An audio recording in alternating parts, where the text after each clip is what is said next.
this series of landmarks, we've visited many of the world's best and most famous hotels. But it's true to say we have never visited any quite like these before. Japan's booming leisure hotel industry.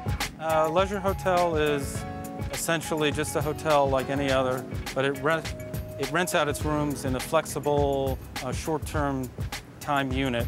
The hotels are, they're fun, they're enjoyable to be in, and they help meet the needs in Japan, which is an overcrowded country, for privacy. The need for privacy in Japan must be great, as it's one of the biggest and fastest growing hotel sectors in the world. Most major international and domestic firms are steering well clear because of fears of its links with the underworld, but this company sees it as an opportunity. $4 billion in revenue industry that's completely untapped by the institutional market. And that's where we feel that we have the expertise to penetrate into this market and then provide a great high-yield product at a very reasonably low-risk profile as well. Despite its seedy reputation, there's no doubt some love hotels, as they are commonly known in Japan, have given birth to some distinctive art and fashions.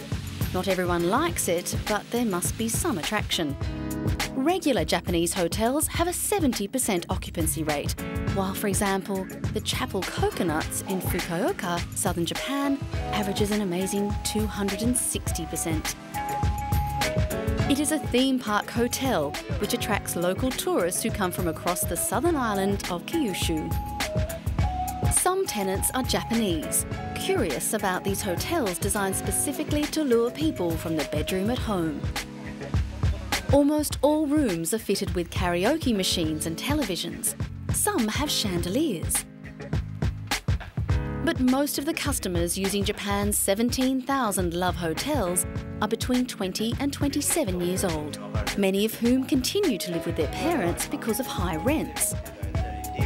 Others live with extended family in homes with paper-thin walls and use love hotels to snatch a few moments of privacy. Part of the reason for the current financial boom in the sector is that many of the hotels were not well maintained and have now been renovated. It's the same situation in the regular hotel industry. But what is happening now is that we're re-offering to the market bad debt assets that we've been able to renovate, especially with property prices at rock bottom. Foreign investors see this and are especially keen to buy. At Japan's Love Hotel Trade Fair, most stalls were aimed at women's needs. Women are the ones who are most likely to control the decision about whether to go to a love hotel. It may not seem that way on the surface, but women are the ones that decide whether to go to a love hotel. And thus men take women to hotels they want to go to. So it's imperative that we build hotels that please women. One reason the hotels are popular is cost. A double room at a major hotel in Japan can run up to 30,000 yen, or 268 American dollars a night. But love hotel patrons pay on average 1/10 of that, as many of them rarely rent the room for a full evening. Patrons can rent rooms for as short as 2 hours. Love hotels have been around in Japan in one form or another since the 17th century. Many Japanese cities had specific areas set aside for what these days are called red light districts. They were traditionally areas where men of all classes could meet free of the social constraints of Japan's highly structured society. However, in contemporary Japan, where space and privacy are often at a premium, the new love hotel districts are blending in with the mainstream.